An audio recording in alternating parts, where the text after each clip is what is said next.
客家八音在台湾的南部和北部有按模共用的发展，有南部传统的客家八音，不过到了北部以后，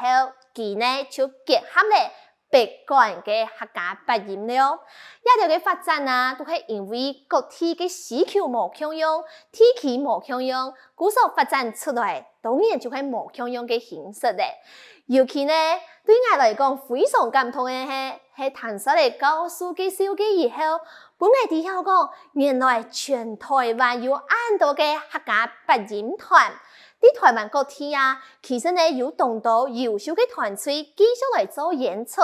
雖然呢，咁樣嘅團體係漸來漸少，未啲人講客家八音無從頭擺案情。但是我相信，一條團體係大家繼續來堅持下去。每條講呢，你嘅課程本大家知曉講客家八音，咪希望大家做得繼續支持你嘅客家八音咯。佢接下來呢，我嘅告訴就係更加深入，帶領大家來了解到客家八音嘅樂器、